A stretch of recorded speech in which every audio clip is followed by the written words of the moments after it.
I am the contract husband of Gabriela Lin, president of the Lin Group. For 3 years, I played gentle, I played considerate, I played the perfect background prop. I was nothing more than a stand-in. Even the warmth of her fingertips was sustained by a contract. Her crush, Joshua, has returned to the country. At the grand welcome banquet, he was surrounded by admirers, the center of attention. Her fingertips trembled slightly. Everyone thought that I, this cheap substitute, should know better and quietly get out of the way, including myself. I silently packed my luggage, ready to disappear completely. But late at night, she chased barefoot to the guest room, gripping my wrist tightly, her eyes reddened, her voice trembling. Chapter 1. I learned about Joshua's return from a push notification in the financial news. In the photo, he wore a perfectly tailored suit, standing at the airport's VIP passage. His smile so flawless it looked as if it had been measured with a ruler. The headline was eye-catching. Wall Street elite Joshua returns to China with a $100 billion project, set to shake up the city's business world.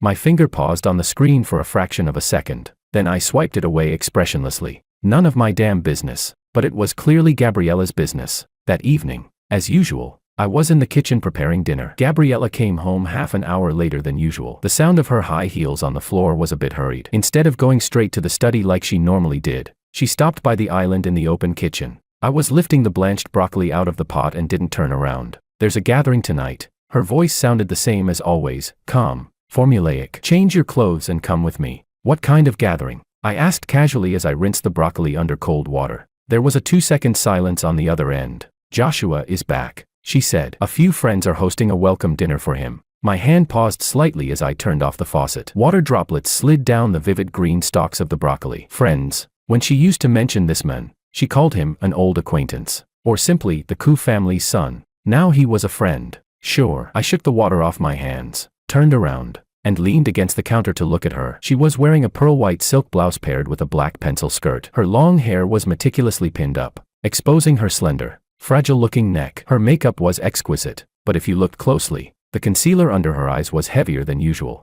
TSK. Didn't sleep well. What do you need me to do? I asked evenly. A background prop, or a shield?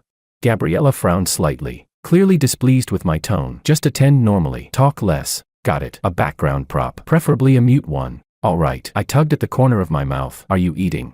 No. No time. She glanced at her watch. Hurry up. The driver will be downstairs in 20 minutes. She turned and went upstairs, her steps still a little rushed. I watched her disappear around the corner of the stairs, then looked down at the 2 dishes and 1 soup already set on the counter. Fine. Don't eat then. I'll eat by myself. I finished dinner unhurriedly, washed the dishes, and went upstairs to change. There was a whole row of outfits in the closet that Gabriela had people prepare for me, low-key in appearance, but terrifyingly expensive brands. I picked the most inconspicuous dark gray shirt and black pants. The man in the mirror was fairly tall, with a decent face, but the laziness between his brows didn't quite match the carefully chosen outfit. I brushed the slightly overlong hair from my forehead. TSK. Forget it. No one would be looking at me tonight anyway. When I went downstairs, Gabriela was already waiting in the living room. She had changed into a smoky pink satin gown, with a small black blazer draped over it. A pair of diamond stud earrings shimmered subtly under the lights. She was looking down at her phone, the lines of her profile drawn a little tight. Hearing my footsteps, she looked up at me, her gaze sweeping over me once without comment. Let's go.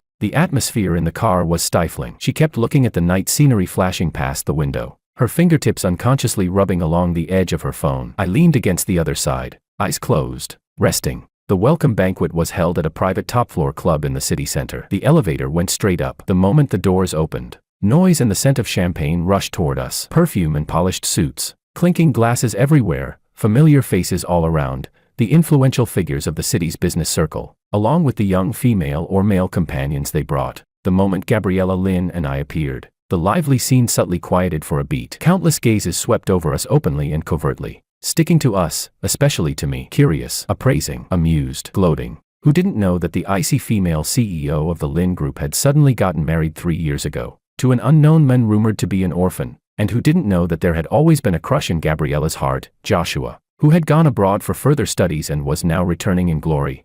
As the stand-in, tonight was when I was supposed to make my appearance and immediately exit the stage. Gabriela lightly hooked her arm through mine, her fingertips faintly cool. A flawless social smile appeared on her face as she faced those gazes and led me inside. Gabriela, over here.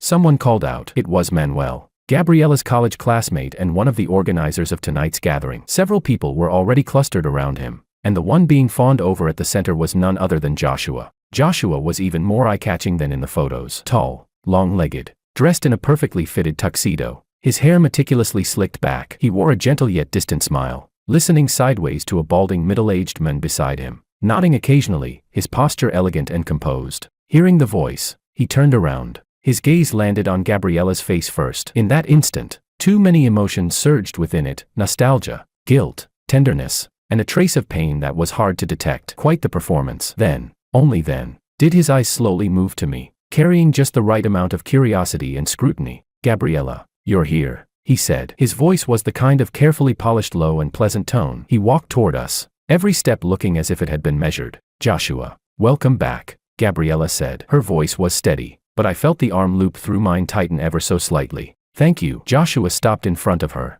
his eyes fixed deeply on her, almost greedily, before he restrained himself and turned to me with a smile. "And this is?" The entire room fell quiet. Everyone pricked up their ears. Gabriela took a breath. Her voice was clear and even. "My husband, Albert." "Hello." Joshua extended his hand toward me, his smile impeccable. "I've often heard friends mention you. Finally meeting you today." I looked at the hand he offered. Long, clean fingers, neatly trimmed nails. I smiled as well and shook it. His hand was slightly cool, his grip neither light nor heavy, carrying a subtle, almost territorial pressure. "Mr. Koo, I've heard a lot about you," I said as I let go and slid my hand back into my pocket, my tone lazy. "Just saw you in the news, 100 billion project." Impressive. It sounded like praise, but paired with my drawl, it came off more like perfunctory politeness. Joshua Koo's smile didn't change, but his eyes grew a shade deeper. "Just a small achievement, hardly worth mentioning." "Not like you, Albert, winning Gabriela's favor. That's the real victory in life." There was a barb in those words. A few people around us were already wearing expressions of eager anticipation. Gabriela frowned, as if she wanted to say something. I spoke before she could, still in that half-dead tone of mine. "Just good luck." Picked up the scraps. A flash of coldness passed through Joshua's eyes, but his expression remained warm and genial. He stopped looking at me and turned back to Gabriela, his tone familiar and intimate. "Gabriela, shall we talk over there? There's a project I'd like to hear your thoughts on." Gabriela hesitated and looked at me. "Go ahead." I jerked my chin at her, casually taking a glass of champagne from a passing waiter's tray. "I'll wander around." She looked at me, her lips moving slightly. In the end, she only said softly, "Don't drink too much." Then she followed Joshua toward the center of the crowd. He subtly turned sideways and lightly supported her lower back, protective in posture. Gabriela's back seemed to stiffen for a split second, but she didn't move away. The surrounding gazes instantly grew hotter, mixed with low murmurs. I didn't need to listen to know what they were saying. "Look, the real deal is back. The stand-in should step aside." I swirled the champagne in my hand and tipped my head back for a sip. TSK. So damn sour. Chapter 2. Holding that unbearably sour glass of champagne, I tucked myself into a corner by the window. Outside the floor-to-ceiling glass was the city's brilliant nightscape, lights scattered like a shattered Milky Way. Beautiful, but a bit blinding. The atmosphere inside was lively. Joshua was unquestionably the absolute center. Wherever he went, a crowd gathered around him. He chatted with ease, quoted references effortlessly, occasionally tossing out a few cutting-edge insights that drew nods of agreement, eyes full of admiration and ingratiation. Gabriela stood beside him most of the time. She didn't speak much, only offering a brief comment or two when Joshua looked at her. She stood straight, her profile looking slightly blurred under the shifting lights. Someone drifted over to my side and offered me a cigarette. It was Manuel, the one who had called out to Gabriela earlier. He wore a smile, but his eyes carried a sharp, probing look. "Albert, hiding out here by yourself?" He lit the cigarette for me. I took a drag and didn't answer. He didn't mind. Leaning against the railing beside me, he also looked toward the center of the crowd and clicked his tongue. "That Joshua kid went abroad, got himself gilded, and now he's on a whole different level. Just look at that presence." I exhaled a smoke ring. "I hear he did extremely well on Wall Street these past few years, holding a ton of resources in his hands. Now that he's back, several major families are scrambling to work with him." Manuel glanced at me and lowered his voice. "Back in college, he and Gabriela were the golden couple of our department. Later, when the Koo family ran into trouble, he had no choice but to go abroad. And Gabriela back then." Sigh. He didn't finish the sentence, but everything was already packed into that sigh. Golden couple. No choice. Regret. And me barging in sideways. Wasn't I the biggest flaw and stumbling block in that so-called beautiful story? "Albert, don't blame me for being blunt." Manuel patted my shoulder, his tone carrying a hint of pity, like consolation. "Some things just can't be forced. Who Gabriela has in her heart, we all know. These 3 years haven't been easy for you either. If you ask me, Take it easy, you won't be shortchanged. President Lin isn't a stingy person. I flicked the ash off my cigarette and smiled. Young Master Zhou, planning my future for me now. Manuel looked a bit awkward under my smile and laughed it off. Not like that. I just think you're a sensible guy. Albert, this circle works like this. Today the east wind overpowers the west. Tomorrow the west wind overpowers the east. You've got to go with the flow, right? I didn't bother replying, realizing he wasn't getting anywhere. He chatted idly for a couple more sentences before slipping back into the crowd. Go with the flow, I get it. They could see my momentum fading. So they came early, either to curry favor or to step on me for fun. The cigarette was nearly burning my fingers. I stubbed it out on the nearby trash bin. When I looked up again, I happened to see Joshua slightly lower his head, leaning in to say something by Gabriela's ear. She turned her face to the side. I couldn't see her expression, but she didn't dodge. After speaking, Joshua straightened and very naturally reached out, plucking an imaginary loose strand of hair from her shoulder. The gesture was gentle, intimate. A few suppressed, suggestive chuckles rippled through the crowd. Gabriela suddenly stepped back half a step, widening the distance. Joshua's hand paused in midair, then withdrew as if nothing had happened. His smile remained warm, but his eyes darkened slightly. I looked away, feeling bored. I set the empty glass aside and headed for the terrace to get some air. Just as I reached the glass door leading outside, I heard two women's low snickers from behind a nearby pillar. Did you see that? Gabriela really knows how to put on an act. Tell me about it. Inside, she must be thrilled. The moment young Master Ku came back, her eyes were practically glued to him. And that bargain bin husband of hers, what patience. The cheating is practically set in stone, and he can still pretend nothing's wrong. If it were me, I'd have no face left to stay. Shoo, keep it down. But honestly, Gabriela's ruthless. Back when Joshua's family fell apart, she immediately found a stand-in and got married. Played her cards beautifully. Now that the real one's back, I'd say the stand-in's days are numbered. Contracts probably expiring. Just wonder how much Gabriela is willing to pay in breakup compensation. Their voices gradually faded as they walked away. I leaned against the cold glass door. The night wind brushed over me, carrying a chill. Breakup compensation. Contract expiration. So in everyone's eyes, this was already a foregone conclusion. No need to spell it out. Fine by me. Chapter 3. I stayed on the terrace a while longer, until the wind finally blew away some of the irritation in my chest. Only then did I turn back inside. The moment I stepped through the door, I ran straight into Gabriela's searching gaze, slightly hurried, unmistakably anxious. When she saw me, she seemed to let out a quiet breath of relief, though her brows were still knit together. Where did you go? She walked up to me, her voice lowered, carrying a trace of urgency she didn't quite manage to hide. Went to get some air. I looked at her. There was an unnatural flush on her cheeks, whether from alcohol or something else. I couldn't tell. Her eyes drifted, not quite daring to meet mine. Are you feeling unwell? I asked. No. She answered too quickly, then paused before adding, it's about time. Let's go home. Not going to talk a bit more? I tipped my chin toward Joshua's direction. He was surrounded by people toasting him, yet his gaze cut through the crowd and landed on us from afar, deep and unreadable. Gabriela followed my line of sight, then immediately turned back, her tone hardening. No, we're leaving. She didn't hook her arm through mine this time. Instead, she turned and walked straight toward the elevators, her back rigid, almost stiff. I followed half a step behind her. From her body, through the faint scent of her perfume, drifted a trace of something unfamiliar, a crisp, masculine cologne, probably picked up when Joshua stood too close. The elevator descended in silence, the enclosed space holding only the two of us. She stared at the changing floor numbers, her lips pressed pale. Earlier, Joshua was just talking to me about his project, she suddenly said. Her voice sounded dry, like an explanation, or maybe she was just talking to herself. I replied. She clearly hadn't expected that reaction. She turned to look at me, parted her lips, then said nothing. The elevator reached the underground garage. Ding! The doors opened. The driver had already pulled the car over. Gabriela walked over quickly and got in. I followed and took the other side. The car door closed, cutting off everything outside. The air inside felt even more stifling. The entire drive passed without a word. She kept her head turned toward the window, leaving me only a cold, rigid profile. Only after the car pulled into the villa's garage and came to a stop did she unfasten her seatbelt, yet she didn't get out immediately. In the dim light, her hands resting on her knees were clenched tight around the smooth satin of her dress, twisting it into deep creases. Albert, she called my name, her voice very low, carrying a tremor so faint it was almost imperceptible.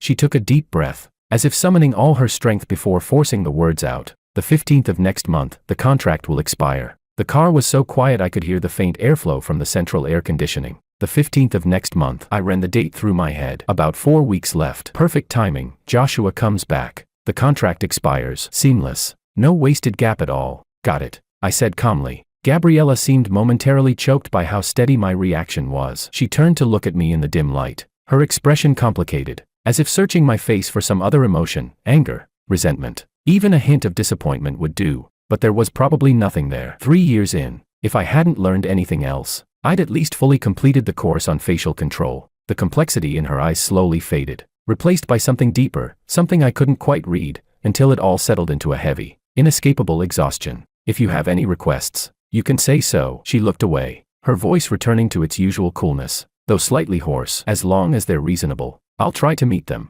So now we were talking about the breakup compensation. Efficient, very efficient. I thought for a moment. I'll move out. That's all. I don't need anything else. She snapped her head back toward me, genuine shock flashing in her eyes. You don't need anything. The house, the car, or money. When I came, I didn't bring any of those either. I cut her off, pushed the door open, and got out of the car. That's it. Night wind rushed in, dispersing the stale air inside. I stepped out, didn't wait for her, and walked straight toward the villa. Behind me came the sound of the car door opening and closing, followed by the sharp clicks of her heels. She chased after me and grabbed my wrist at the entryway. Chapter 4. Her hand was cold, colder than it had been at the club. Albert. Her voice lifted slightly, edged with an anxiety she couldn't quite hide. That's not what I meant. You don't have to. Gabriela. I stopped, didn't turn around, just looked at the marble floor ahead, polished enough to reflect light. The contract was very clear. 3 years, each taking what they needed. Time's up, part on good terms. That's fair. Her hand stiffened,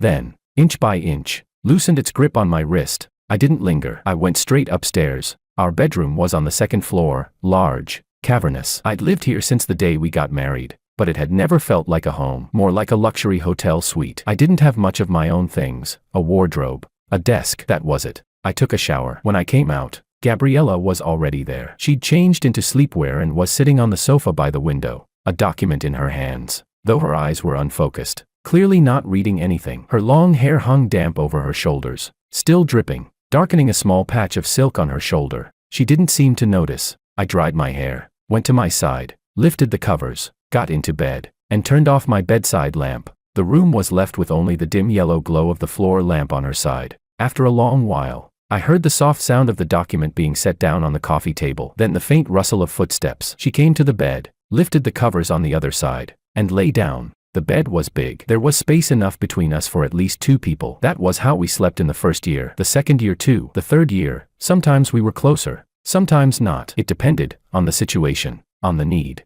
on whether this performance needed to look more convincing. But most of the time, it was like now, a clear boundary, a river drawn clean between us. From her came the light scent of body wash, the same brand I used, but mixed with her own presence. It smelled different, and beneath it, a very faint trace of something else, an unfamiliar cologne that hot water hadn't completely washed away. I closed my eyes. Albert. In the darkness, her voice was very soft, as if afraid of disturbing something. Are you asleep?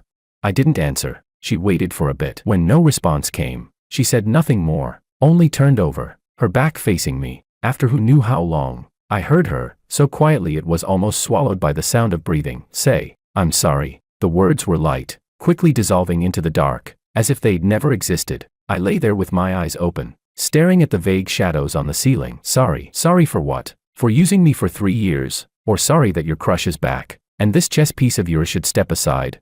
Or maybe it was just a sliver of insignificant guilt, for leaving me alone to face those gazes and whispers at the banquet tonight. There was no need, really. It was just a contract. Payment exchanged. Debt settled. No one owed anyone anything. Chapter 5. I was woken up the next morning by my phone vibrating. I grabbed it and glanced at the screen. It was Manuel. That bastard had just given me advice last night. What did he want so early in the morning now? I flicked my eyes to the side. Gabriela was already up. Her side of the bed was neatly made. I could hear the sound of running water from the bathroom. I answered the call, my tone less than friendly. Hello, Albert. You up yet? Didn't interrupt anything good, did I? Manuel's voice carried a gossip-fueled excitement. Get to the point. Heh, so, how did things go last night? You and President Lin didn't have a fight, right? He lowered his voice. I'm saying this because I really treat you like a brother. Over on Joshua's side, things are moving fast. Early this morning, several partners who were originally negotiating with Lin Group started getting vague. Pretty obvious who they're aiming at.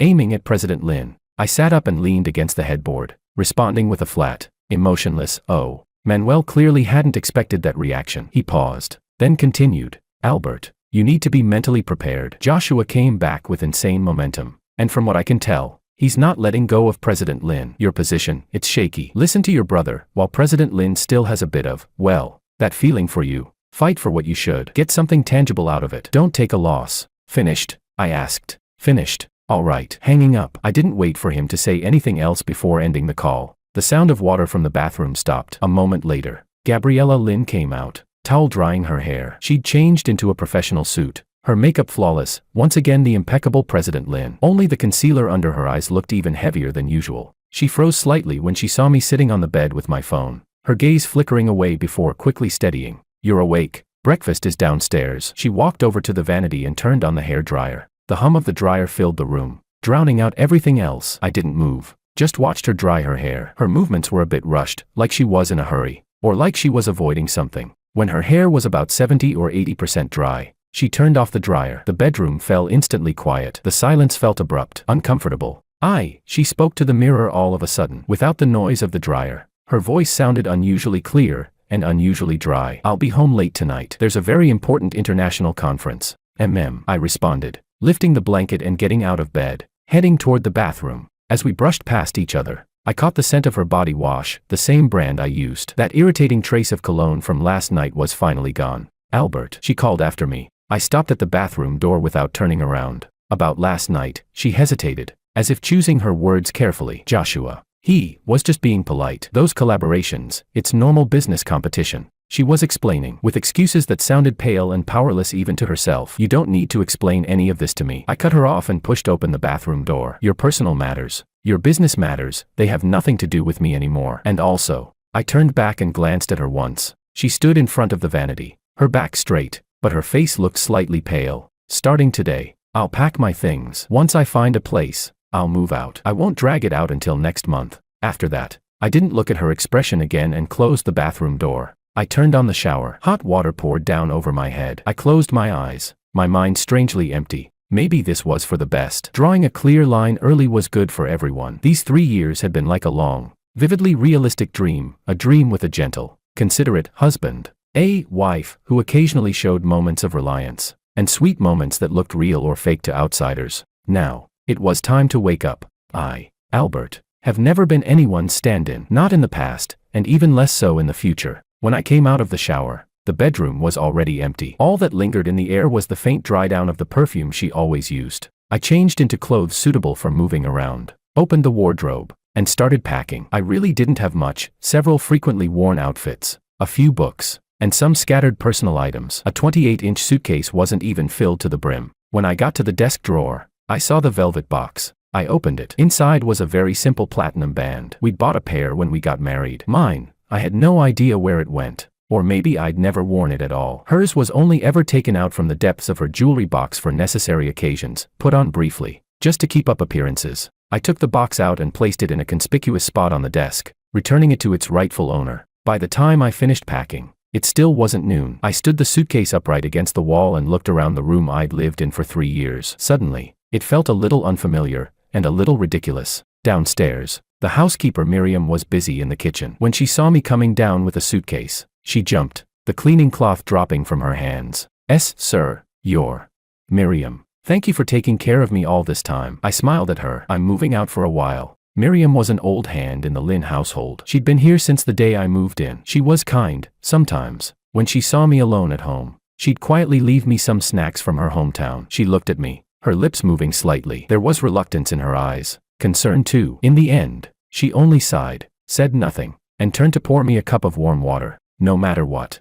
sir, take good care of yourself. I will. I took the cup and drank. The warm water slid down my throat, easing that vague, hollow feeling just a bit. I didn't wait for Gabriela to come home that night. That afternoon, I contacted an agent directly and viewed several apartments. In the end, I rented a 1-bedroom in an older residential complex not too far from my workplace. Simple, clean. 3 months deposit, 1 month's rent. Contract signed on the spot. By the time I dragged my suitcase into that cramped yet unfamiliar space, night had already fallen. Outside the window was the mottled wall of the neighboring building, accompanied by the clatter of pots and pans, children crying and shouting, completely different from the Lin family villa, with its spaciousness, its expensive fragrances, its silence. I dropped the suitcase in the middle of the living room, walked over to the window, and lit a cigarette. Nicotine flooded my lungs, bringing with it a sharp, very real sense of pain. My phone vibrated in my pocket. I took it out and looked at the screen. The caller ID showed a single name, Gabby. Chapter 6. This was a contact she'd forced me to save a long time ago. She said, "What if there's an emergency?" 3 years had passed. The number had rung only a handful of times, each one a brief command like, "I have a dinner engagement tonight. Don't wait for me," or "Come with me to meet a client tomorrow." I stared at the name jumping on the screen until the call disconnected automatically, but almost immediately, it rang again, persistent. I took my last drag of the cigarette, stubbed it out, then slid my finger across the screen and lifted the phone to my ear. I didn't speak. She didn't either. There was only the faint hum of static, and her slightly ragged, unsteady breathing. After several seconds, her voice finally came through, suppressing something heavy, the words hitting me head on. "Where are you?" Her voice through the line carried a taut restraint, even a tremor, nothing like the calm, controlled Gabriela I was used to. "Where are you?" she asked again, more urgently this time, leaning against the window frame. I watched a few children chasing each other in the courtyard downstairs and calmly gave her the name of the residential complex and the building number. There was a sharp intake of breath on the other end, followed by a dull crash, something knocked over, and a burst of noisy background sound, as if someone were trying to persuade her of something. She ignored it, raising her voice, filled with disbelief and anger, or maybe something else entirely. "You moved out, Albert. Who told you could move out? The contract hasn't expired yet." "Just getting used to it early," I said. "It's only a few weeks anyway." My words cut her off. Her breathing grew more frantic, even through the phone. I could imagine her chest rising and falling violently. "Come back right now, immediately. President Lin." I switched how I addressed her, my tone flat. "The contract doesn't say I have to live in your house, Albert." She nearly growled my name, then suddenly dropped her voice, fragile to the point of panic. "Come back, let's talk, okay?" That last "okay" was light as a feather, carrying a note of near pleading I had never heard from her before. I fell silent. Downstairs, a child tripped and fell, bursting into loud sobs. His mother ran over, scooped him up, and murmured softly to soothe him. "It's too late, President Lin," I said. "There's nothing to talk about. Get some rest." I didn't wait for her response. I hung up and turned the phone off. The world went quiet. I tossed the phone onto the coffee table, where a thin layer of dust had already settled, then walked into the tiny kitchen and opened the fridge. It was completely empty, save for a layer of frost, a far cry from the Lin family's massive double-door refrigerator, always packed with imported ingredients and stocked with snacks and drinks prepared by a chef. I tugged at the corner of my mouth, closed the fridge, grabbed my keys and wallet, and went downstairs. There was a convenience store at the entrance of the complex, open 24 hours. I went in, grabbed a few cups of instant noodles, some sausages, and a whole pack of canned beer. At checkout, the cashier auntie glanced at me, probably because I was a new face, and the empty suitcase I'd dragged along was a bit eye-catching. Back in the little apartment, I boiled water and made the noodles. The cheap, MSG-heavy smell filled the cramped space. I sat on the only chair, opened a can of beer, and ate slowly, noodles and beer together. My phone lay quietly on the coffee table, screen dark. Halfway through the meal, someone knocked on the door, not loud, but urgent. Once, twice, again. Each knock stubborn, insistent. I put down my fork and didn't move. The knocking stopped just when I thought the person outside had left. The door was slapped hard. Bang, bang, bang.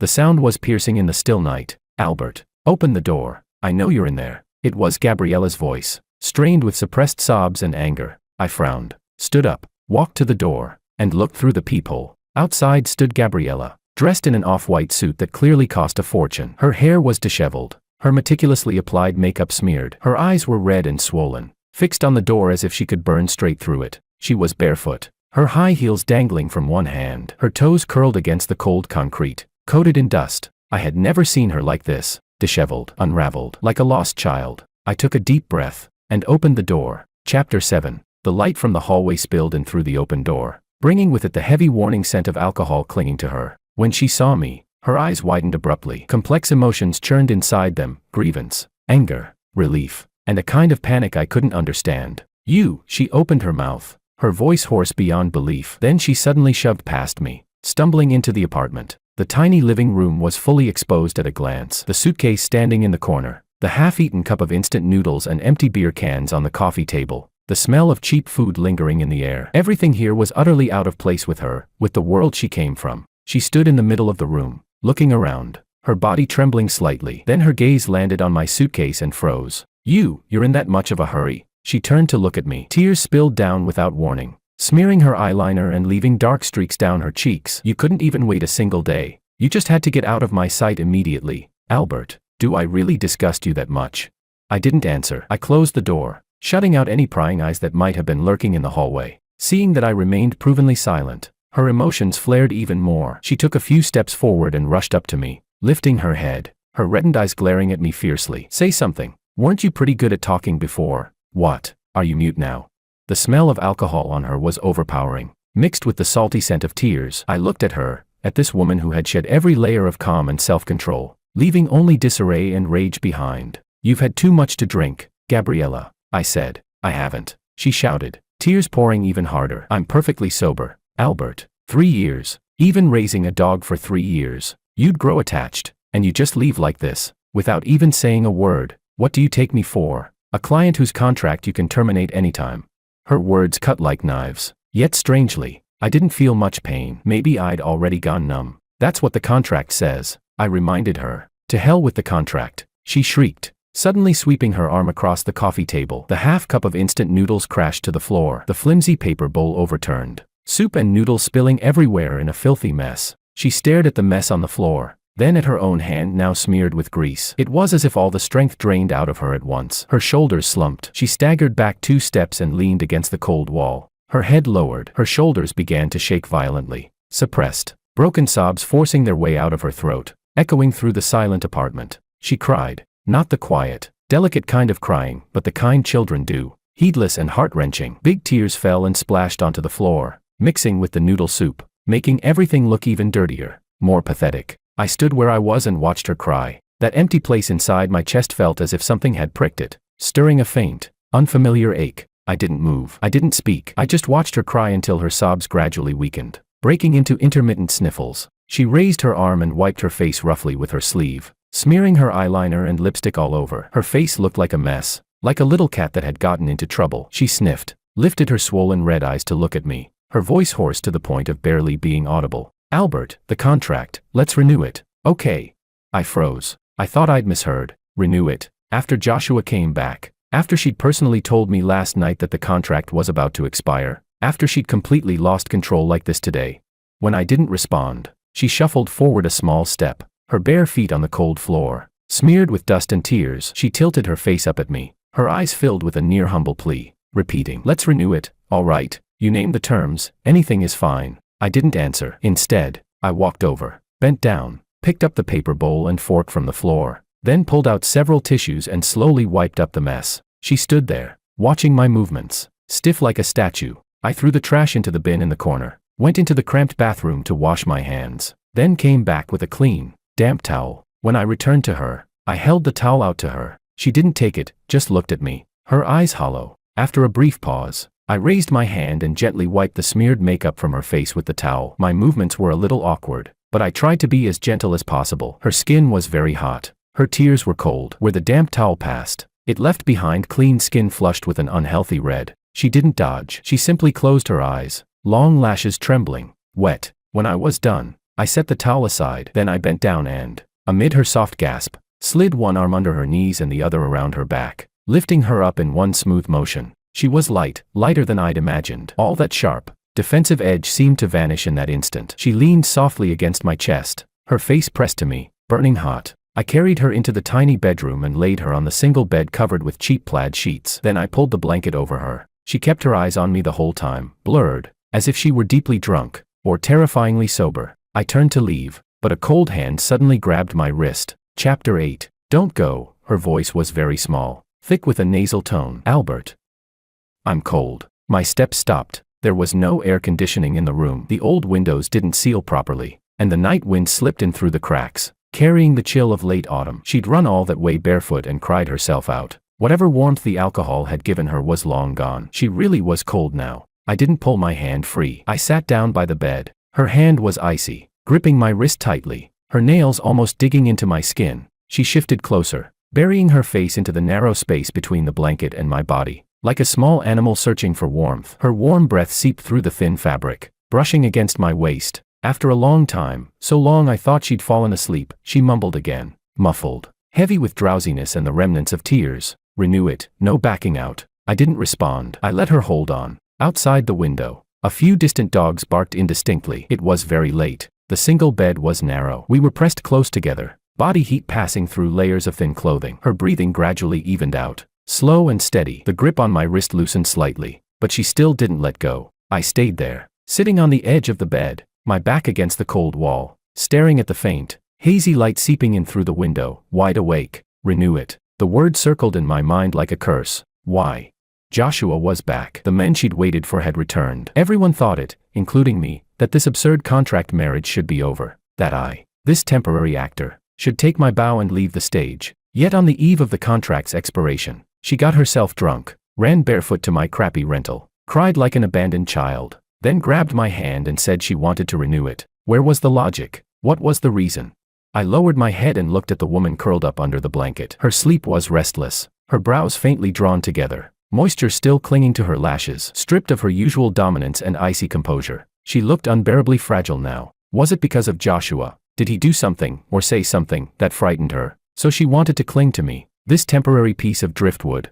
Or was it that these 3 years hadn't just been an act? The thought barely surfaced before I crushed it. Ridiculous. Albert, what are you hoping for? Hoping that this performance crossed the line into something real? Hoping that someone like Gabriela would develop feelings for her contract husband? Anything beyond pure exploitation? Don't flatter yourself. A faint pain came from my wrist. Even in her sleep, her nails were unconsciously pressing in. I moved slightly, trying to pull free. She seemed startled even in her dreams, tightening her grip instead. A muffled, tearful murmur slipped from her lips. I froze and didn't move again. Forget it. Why argue with a drunk? When she sobered up tomorrow and remembered everything tonight, she'd probably feel nothing but embarrassment and regret. By then, without me saying a word, she'd pack up the word renew, along with tonight's disgrace, and throw it straight into the trash. It wasn't until the sky began to lighten that I finally dozed off, leaning against the wall. I hadn't slept long when a slight movement in my arms startled me awake. Gabriela was awake. She blinked in confusion at first, clearly not registering where she was. Then she saw my chin, far too close. She felt how intimate our position was, and, her own hand tightly gripping my wrist, her body stiffened violently, as if she'd been burned. She released me at once, recoiling to the other side of the bed, curling in on herself with her back pressed against the cold wall. Morning light seeped in through the not quite closed curtains, falling across her face. The tear tracks and smeared makeup from last night were gone, leaving only a pallid complexion and a pair of eyes widened by shock, embarrassment, and disbelief. She looked down at the clothes she was wearing, then around the crude, unfamiliar bedroom. Finally, her gaze fixed on me. In her eyes, I could clearly see last night's memories rushing back in full, from drunkenly knocking on my door, to losing control, to sobbing hysterically, and finally, that one sentence, renew the contract. Her face visibly changed color, draining of blood, then flushing rapidly, so red it was almost painful to look at. Her expression shifted from confusion, to shame and anger, and finally to a deadened despair mixed with self-loathing. She opened her mouth as if to say something, but no sound came out. Then she abruptly threw off the blanket. Without even looking for her shoes, she jumped out of bed barefoot and staggered toward the door. I stayed seated, unmoving, listening to the hurried, chaotic footsteps outside, then the sound of the door opening, closing, and finally a loud bang. Silence returned. All that remained was a trace of her body heat in the blanket, and in the air, the lingering, damp, disheveled smell of alcohol and tears that hadn't yet fully dispersed. I slowly exhaled and flexed my wrist, which still felt slightly numb from her grip. Then I stood, walked to the window, and pulled the curtain aside a little. Down below, that familiar black sedan was still parked there. The driver's door opened, and her driver, John, hurried toward the building entrance with a worried look. Moments later, he emerged supporting Gabriela, unsteady on her feet, hair in disarray, still barefoot, and carefully helped her into the back seat. The car didn't pull away immediately. The rear window lowered halfway. She turned her face toward the window of my apartment. It was too far away for me to see her expression clearly. I could only make out her pale face in the morning light, and the way she bit down hard on her lower lip. Then the window slowly rose, cutting off the view. The car started and drove out of the rundown complex, disappearing into the thin morning traffic, as if everything that had happened the night before had been nothing more than an absurd, surreal dream. Chapter 9. The dream was over. The princess had returned to her castle, and Cinderella, oh no, me, this temporary actor, should go back to where he belonged. I pulled the curtains shut, turned around, and began cleaning up the mess in the living room. I wiped the stains off the floor, tossed the empty beer cans into the trash, and opened the window to air out that unpleasant smell. Then I picked up the phone I'd thrown onto the coffee table last night and never turned back on, and pressed the power button. The screen lit up the moment the signal returned. Dozens of notification sounds exploded at once, missed calls and messages vibrating wildly in my palm. Most of them were from the same contact, Gabby. The most recent text had been sent half an hour ago, right after she woke up and fled in panic. Just a few words, but they felt like they'd taken all her strength to type. About last night, forget it. I'm sorry. I stared at that line for a long time. Then my thumb hovered over the delete button. It paused for a few seconds. In the end, I didn't press it. I simply backed out of the message app and opened the real estate agent's WeChat instead. I've decided on the apartment. Can we sign the contract today? The agent replied almost immediately. Of course, sir. I'll bring the contract over right away. I said. No need. Send me the address. I'll go sign it myself. Some places, you've stayed long enough. Some roles, once they're done, and when it's time to leave, you should leave cleanly. I took one last look around this so-called home I'd only lived in for a single night. The smell of instant noodles hadn't quite dissipated yet. On the coffee table, the damp towel she'd used to wipe her face last night lay crumpled into a ball, like the wreckage left behind after a wild party. I picked up the suitcase I hadn't even opened, closed the door. When I reached the entrance of the complex, John's black car was still parked in the same spot as yesterday. He got out and walked toward me quickly, his face respectful, with a trace of complicated emotion he didn't quite manage to hide. Sir, President Lin asked me to pick you up. I didn't stop walking. No need. I'll take a cab. Sir, John blocked me, lowering his voice, almost pleading. Please don't make things difficult for me. President Lin is in a really bad state today. She didn't even go to the company. If you still don't go back, I'm afraid my job will be finished. He wasn't young. There was gray at his temples. He'd driven for the Lin family for more than a decade. He'd watched Gabriela Lin grow up. I stopped and looked at him. John rubbed his hands together, his face full of helplessness. Sir, I know I don't have the standing to say this. His voice dropped even lower, almost a whisper. But President Lin, she's suffering. The moment Joshua came back, he started pushing hard. The things he said at last night's banquet sounded polite, but every word cut straight into the heart. Early this morning, several board members' calls went straight to President Lin. He sighed and didn't continue. The sunlight was a bit harsh. I narrowed my eyes. That hollow feeling inside me seemed to be scattered even further by the wind. What remained was a dull sensation, hard to tell whether it was irritation or something else entirely. Joshua was pressuring her. With partnerships, with projects, with their past, with the looks of everyone waiting to see the show, putting her over the fire. And her.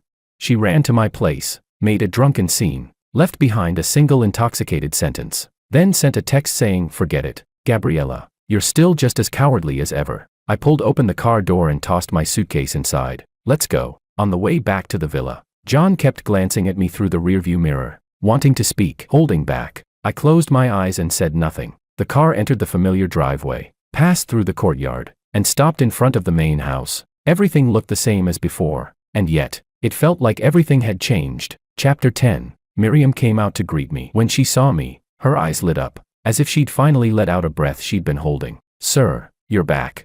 She took the suitcase from my hand and lowered her voice. Miss is upstairs. She hasn't come down at all, didn't even eat breakfast. I nodded and went upstairs. The door to the master bedroom was closed. I turned the handle and pushed it open. The curtains inside were drawn tight, leaving the room dim. She wasn't on the bed. She was curled up on the sofa by the window, the same one she'd sat on last night, hugging her knees, her face buried in the crook of her arms. She was still wearing yesterday's off-white suit, wrinkled beyond recognition. Her bare feet were still dusty. At the sound of the door opening, her body jolted violently, but she didn't lift her head. I walked in and closed the door. I didn't turn on the light. I simply went over and sat down opposite her. The room was terrifyingly quiet, so quiet that the only sound was her breathing, strained, fractured, trembling despite her effort to suppress it. After a long time, she slowly raised her head. Her eyes were badly swollen. Her face was pale as paper. Her lips bore deep marks from where she'd bitten them herself. She looked at me, her gaze hollow, carrying a fragility on the verge of shattering. I'm sorry.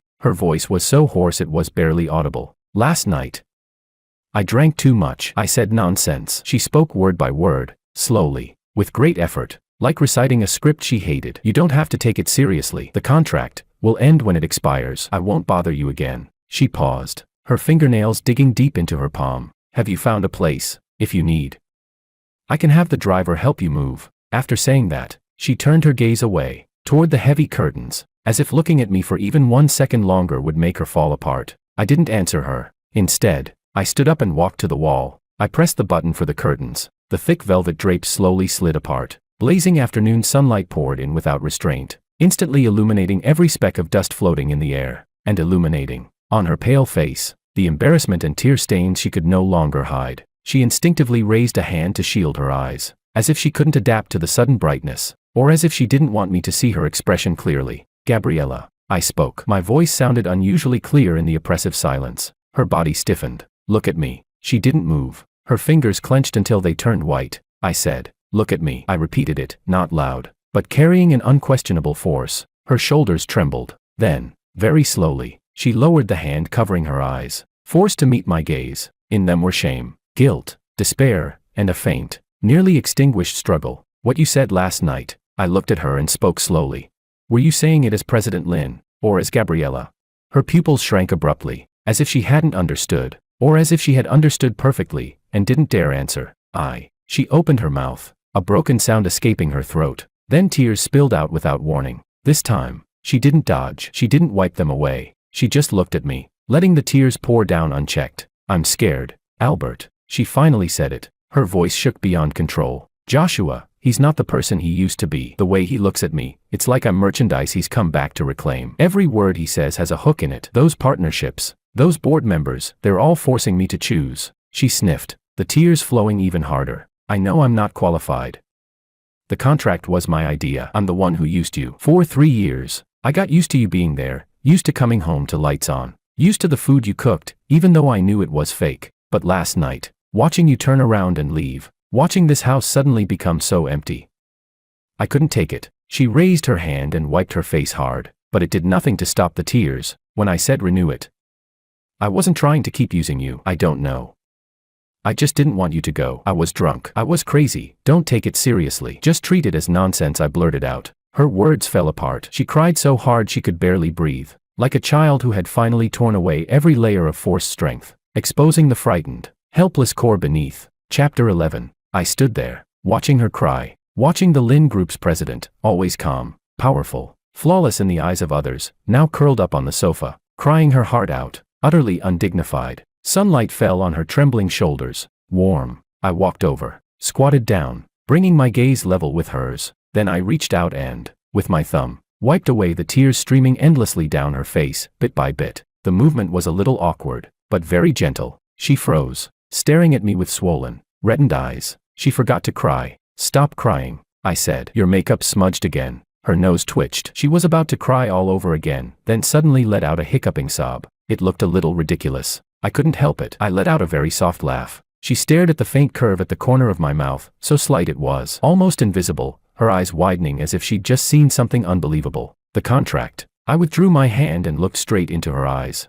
speaking slowly. "Can be renewed." Her breath caught, but not the old one. I continued. "No expiration date, no clauses, no President Lin, no employee Albert." I paused. "Just Gabriela and Albert." Her lips trembled. She couldn't get a single word out. She just stared at me, as if trying to determine whether what I'd said was real. "You asked me last night." I leaned a little closer, close enough to see the teardrops clinging to her lashes. "What I take you for?" She held her breath. "I'll answer you now." I raised my hand, curled my fingers, and with my knuckles, very lightly, tapped her damp cheek. "I take you for trouble. You cry ugly, get drunk and act shameless, and when you're sober you chicken out completely, and you're especially hard to take care of." I pulled my hand back and stood up. "So stop saying sorry. It's annoying to listen to." I turned and walked toward the door. At the doorway, I stopped, didn't turn around. "I haven't had lunch yet. Is there anything left in the fridge?" Behind me was a long, suffocating silence. Then I heard a soft rustling sound. She was getting up from the sofa, bare feet stepping onto the carpet, stumbling slightly before steadying herself. Her voice, thick with a nasal tone, yet unusually clear, came from behind me. "Yes, tomatoes, eggs, and noodles." I gave a quiet "Wait." I opened the door and walked out. My footsteps gradually faded away. Inside the room, Gabriela stood where she was. Sunlight poured over her, warm enough to make one want to cry. She slowly lowered her head and looked at her dirty, dust-stained bare feet. Then, slowly, she curled her toes, and relaxed them again. At the corner of her mouth, little by little, a smile curved upward, a small smile, tearful, but undeniably real.